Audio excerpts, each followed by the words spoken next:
Midwicket Podcast, zoom it up, that's right. In it on the mic, pictures day and night. Bouncing on his beat as we shine so bright. Cricket all around, believe the hype. Hello, and how good is cricket? Welcome to the Midwicket Podcast. My name is Sunny Krishna, and I am so happy that you're able to join me for a preview of the massive second Adelaide Test. The Midwicket Podcast is an independent fan-based show. We're only on YouTube now, so please, if you're watching on YouTube, please press subscribe below. I'm very excited to introduce my next guest. It's Grant Haye. Hazy, welcome to the show.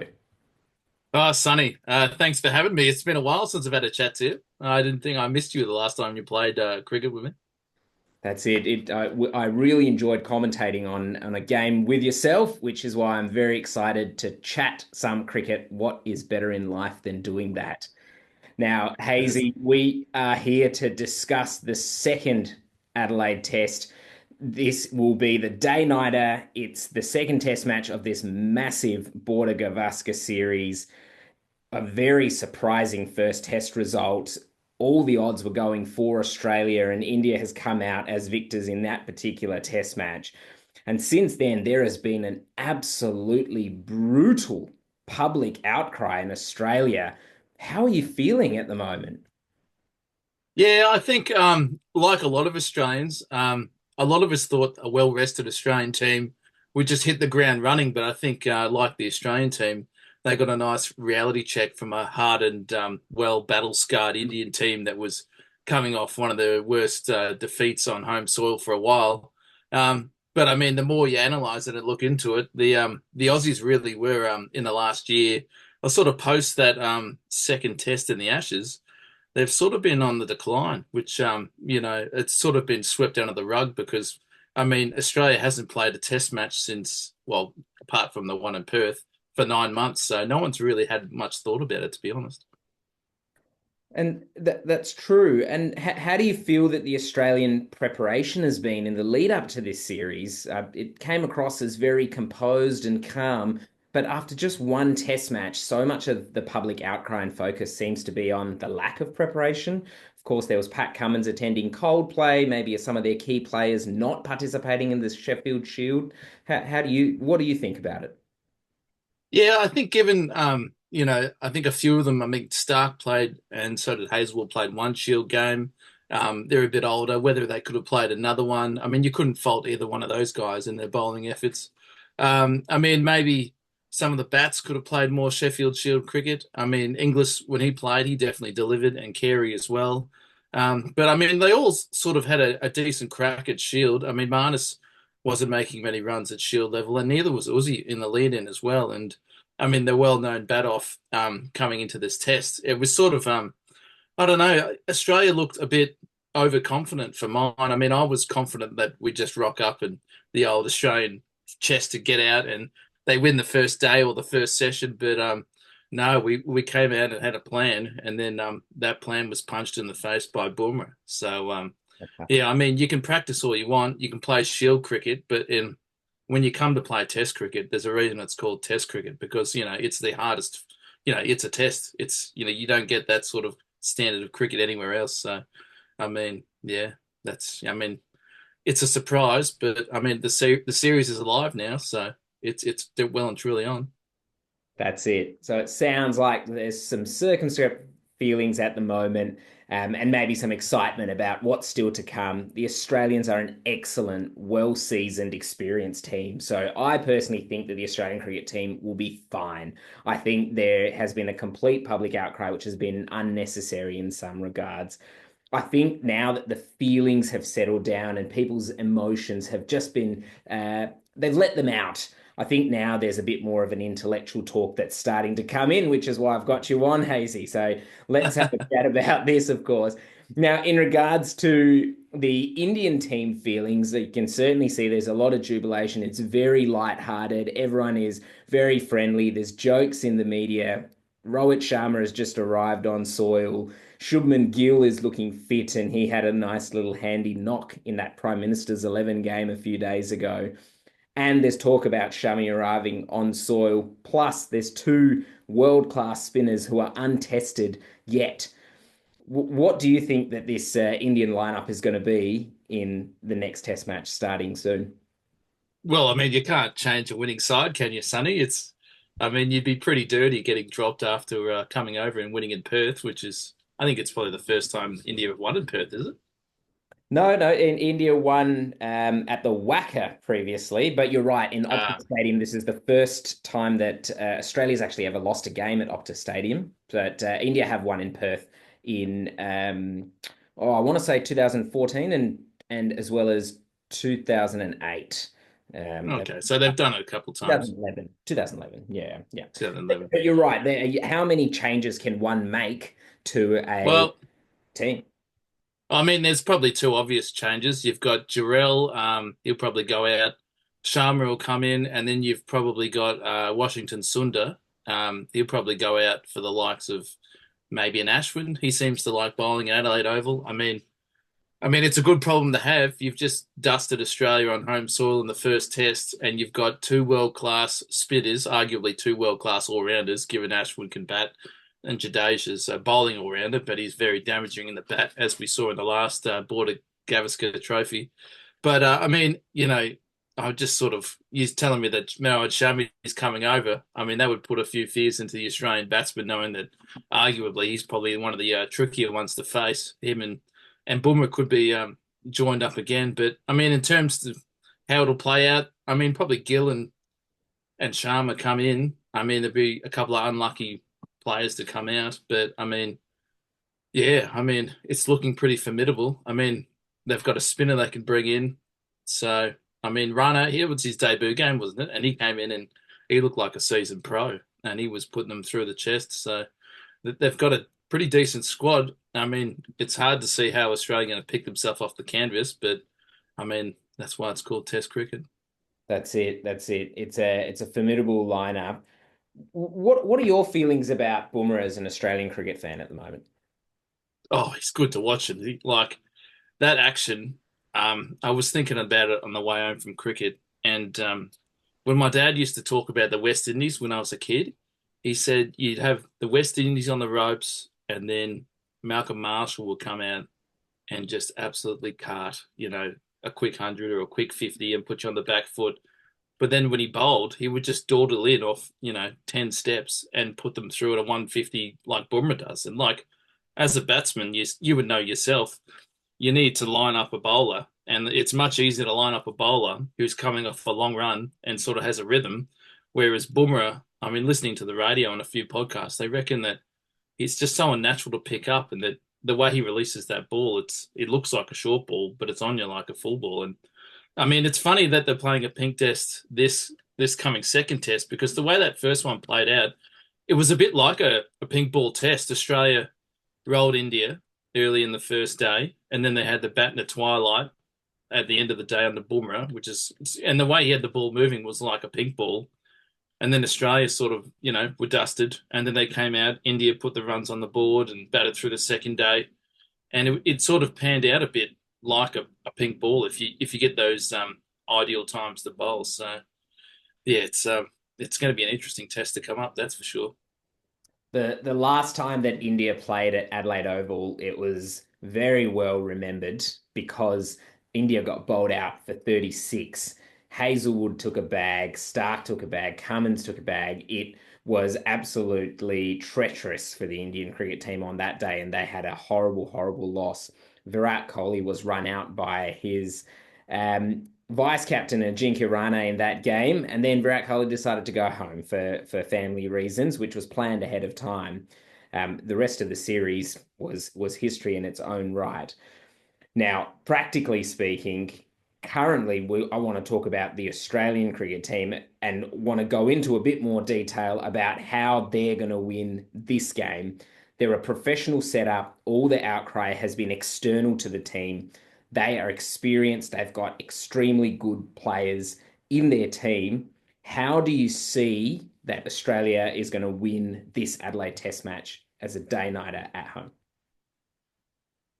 Well, I think Australia, knowing that this is a pink ball test, they've got a good record at Adelaide playing pink ball tests. I think they've got to come out and be positive. And we all hate talking about this Bazball ideology, But I mean, I think they have to think more in the lines of coming out and batting like a one-dayer. So if they win the toss and come out and bat, be positive and take on Bumrah and, and take on the rest of the bowlers, because if you can put them off their lines, you might have to make them think about what they're bowling instead of just, settling into a rhythm, out, out, out, in.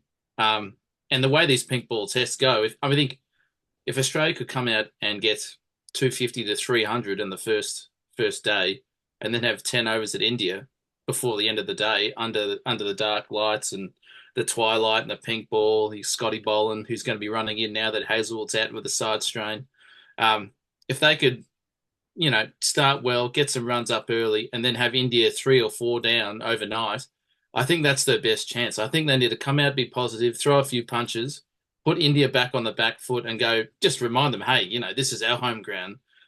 We're the ones who will dictate the terms. We're not going to let you, sit on top of us from the first ball. So, and then from there, I mean, you just got to get lucky, I guess. If you could get India out cheaply in their first innings, and then get yourself in the daylight in the second day, and then bat long, and then two established batters taking on like a 40, 50 over ball in the second day under lights. That's your best chance at surviving. And then from there, I guess it's just such a weird format. They're good to watch, these pink ball tests, but there's always, even when England were getting pumped by Australia in the Ashes, they're always just a little bit of a sniff just because of the way the lights change and the ball, gets picked up in the light. And but in my opinion, I think they have to be positive, come out, not slog, but just, really put the pressure back on India and just, land a few punches early. Not sure if you had a chance to watch that Prime Minister 11s game, but I was so impressed with young Sam Constas, the 19-year-old who's making ripples through the Sheffield Shield and the other List A fixtures here in Australia. He was exactly what you said, Hazy. He was positive. He rotated the strike, and he made his ton with a strike rate of more than 100 in a pink ball game under lights at Manuka. So he was outstanding, and I agree with you. I think being aggressive, rotating that strike, being positive is going to be the way that Australia wins, which is how Australia have historically won their games as well. So playing cricket in the Australian way is what I'm hearing from you, Hazy. What would another failure mean for Marnus Labuschagne? What do you think about his position as number 3 in this team at the moment? Well, if he fails in this test coming up, there's no doubt he'd be dropped. I mean, the stats don't lie. He's struggled to make runs in the last 10 innings he's played. And for him, he'll want to play. And obviously he'll want to play and make 100 or a 50 or get away to a good start and be positive. But, I mean, when you're that far out of form, I mean, when he got hit on the pad late in that day by Bumrah, he looked like an aging Ricky Ponting who'd just been smashed onto the pad by Jacques Kallis back in the day. I mean, to fall flat on your feet just looks real bad. It looks like a bloke he's in two minds, and then when the ball's bowled, he's thinking about something else. He's thinking about, don't get out, play a shot, do this, do that. Oh, what do I look like? Oh, I don't want to see that replay. So in my opinion, I'd drop him. And then the way this formulated these days, there's only one more Shield game before the end of the year. So if he was to go back and play Shield cricket, make some runs, I mean, that's his best chance of getting some form back. Whereas if he fails again into this test, he won't go back to Shield cricket. The BBL will start, and then he'll sort of be in no man's land. I mean, the next Shield game's in February. So, I mean, if he fails, I mean, all good batsmen have all had stints down in the twos, playing Shield cricket, and they've always come back better. I mean, I think the biggest problem for Australia is they've been exposed in the broad light of day. I mean, whether this team's aging, we wouldn't have known because there's been no test cricket during the winter. Like, the previous year we played the Ashes, we played a few other tests either side of that. It's kind of, I don't understand how one team like India can play that many tests in the lead up, whereas Australia's scheduled absolutely nothing. I mean, it's not like, why can't we go play the West Indies? Or you see England, they're playing the West Indies, then they're off to play New Zealand, India playing Bangladesh, like, why doesn't Australia travel to play the smaller nations and fill the gaps? I mean, they're getting exposed, I think. So it's interesting. I've sort of waffled on a bit there about Marnus, but he's in trouble if he fails again. No, I think you've raised a broader issue here that Test cricket isn't necessarily supported, and it's a big, busy calendar.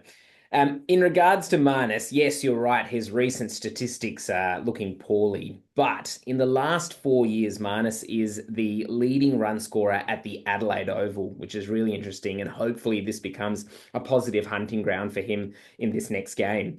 He averages nearly 59, and he's hit a 200s in the last 4 years. The second person is Travis Ed, who averages 80 at Adelaide Oval and has also hit Yes. 200s. So both of them will be up for the challenge, I feel. And I think Australia, if they can bat positively, as you said, I think we're in for a good game. Very, very interestingly, Steve Smith in the last 4 years at Adelaide Oval only averages 26. So I'm not sure if this is going to be the pink ball game for him to find his hands, but be very interesting to see. The Yeah, other absolutely.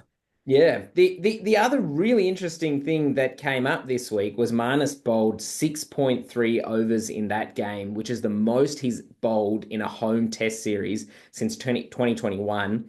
And Mitch Marsh bowled 17 overs in that game, which is the most he's bowled since 2019. So there's clearly a directive from the top to say that the part-timers, not the top four bowlers for the Australian team, are required to bowl some overs to preserve these bowlers for the rest of the series. Do you think Mitch Marsh is the correct all-rounder for this team going into Adelaide, or do you think there's a spot for Bo Webster or one of the other all-rounders in the ranks? Yeah, look, I mean, like going back to the last analysis of the lead-in, Marsh didn't bowl in the IPL. He bowled 4 overs. He didn't bowl in any of the lead-ups, and apparently now he's a bit ginger, and his ankle, which he's had surgery on, is apparently not getting any better. So, I mean, arguably he's probably good enough to play as a batsman, but with a few other bats in out of form, I mean, it's a big risk to take, given that sure he's good around the lads and but say if you do play him solely as a bat and you need to bring in another all-rounder, where does Marsh play as a batsman? I mean, I was thinking about the other day, and the way I would shuffle this team if I had to make some changes, I would start with Uzi up the top. I would put Travis Head to open with Uzi because I think Head's in form, and I think that if you put two left-handers up front against Bumrah, I think it makes him think of a different way to bowl. I mean, he's probably still going to get one of them out, but in terms of it just changes the angles. A lot of batsmen were getting pinned on the crease LBW as right-handers. You put Head in there, plays a few shots, makes Bumrah think about it, his lines and just mixes it up a little bit. You could shuffle McSweeney down to number 3, where he's more capable as a third or first or second drop. You leave Smith at 4. And then, in my opinion, if there's normally where there's smoke, there's fire. So if Marsh is injured, and normally when he's been, you hear the rumors that he's injured, he's normally out. So if Marsh isn't up for bowling, I think you bring in Webster, you drop Marsh, you drop Marnus, you bring in Inglis and bat him at 5, bring in Webster, bat him at 6. You've got a bowling all rounder that's in form, and he's been taking wickets and he's been making runs, and he's a big boy. He's similar to Cameron Green. He's about 2 meters, and he's kind of like McGrath. He bowls that awkward length that sort of makes a batsman. He only bowls about 120, 135, but he'll bowl all day for you. And then you can have Carey come and Stark line, and Boland will probably come in for Hazelwood, who was a massive out. Considering if you look at the bowling figures from the last test, I think Hazelwood bowled about 23 overs and went for 1 for 21. It's like the Indians either sat on him knowing he was dangerous, or he was bowling a bit slow in that second innings. But yeah, I don't know. It's that's how I would go. I mean, you look at India in the last BGT series, they had a second parts squad, and they backed in the depth and they got the job done. So I mean, maybe that's Australia's fault in the last year. They haven't really had a look at anyone else, but they might have their hand forced here now, I think.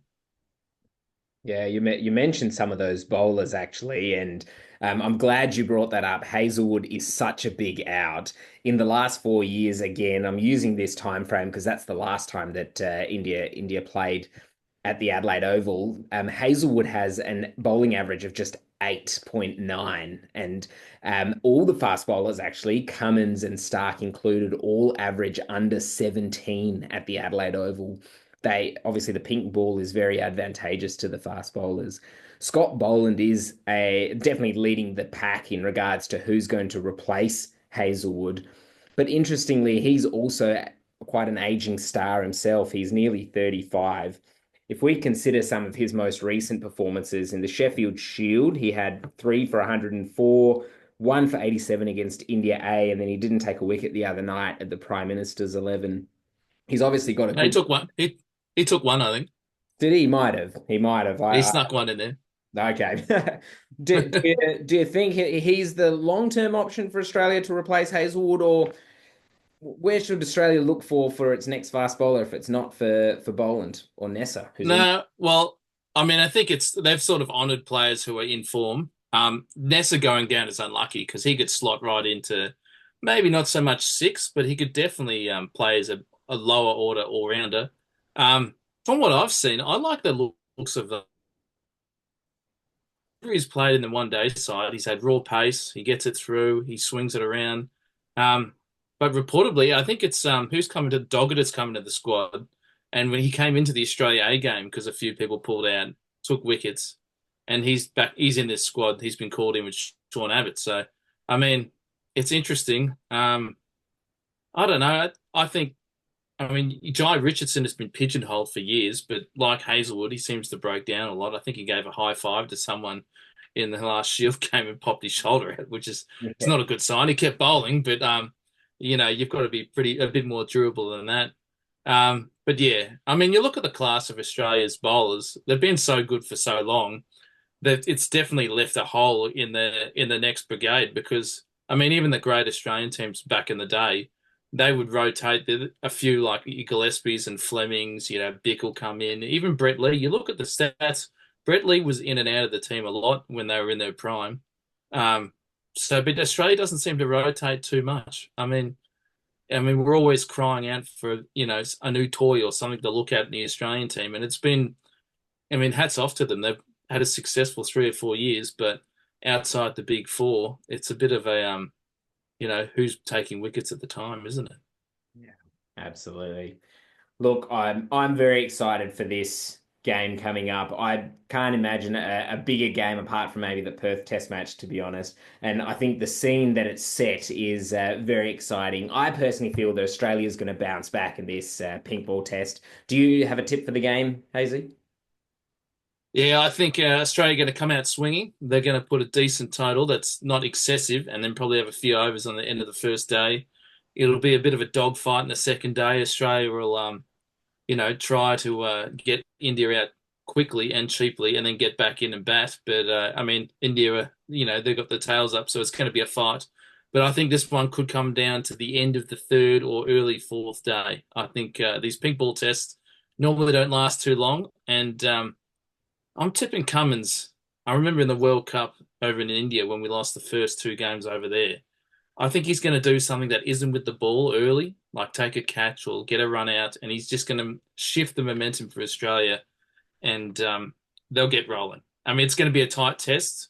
I want Australia to win, but after that first test, it's hard to see it happening, especially with the depth of India. But I mean, you've got to remember, Rohit coming in as captain, he was coming off a pretty lean trot himself. Everything's flying for India at the moment, but, he's a classy player, but he still needs to find a few runs himself. So, I mean, sometimes changing a winning lineup can be dangerous in itself. So it'd be an interesting game to watch, and by the sounds of it, local cricket on the Saturday will be washed out. So we'll be standing by watching it with a few beers, I think. I think it'll be very exciting to watch, that's for sure. Now, our final segment on the Midwicket podcast is A Sense from Over the Fence, where we ask the fans if they're sitting on one side of the fence and they could throw some advice to a player, a team, an administrator maybe, what advice would you give them? And Hazy, what is your sense from over the fence? I'd tell Marnus just to bat properly. Like, just go out there, stop thinking about it. If you're in the team, you average 60 for a reason. just go out and play your shots. Be positive. If you go out and nick off in the first couple overs, I mean, that's much better making a quick 10 than sitting around making 2 off 50. I mean, that was a painful watch. I just go out there with a smile, have a crack. As long as the Australian team has a go and they're playing the right way, and I just think, I think Marnus is the key. I think if he starts well and he makes some runs, I'd be telling him just to smile and have a crack. Go out, play his shots. I love it. Absolutely love it. And there's been so much fire on Marnus. I hope he succeeds too. I'm sure he'll be very happy if he can bring up a nice big score. That's all we have time for the Midwicket Podcast. Thank you all for joining. Thank you so much for watching this far into this preview of the Adelaide Test match. Please subscribe, please follow, please share with your mates. Have a good day and can't wait for another big Test match.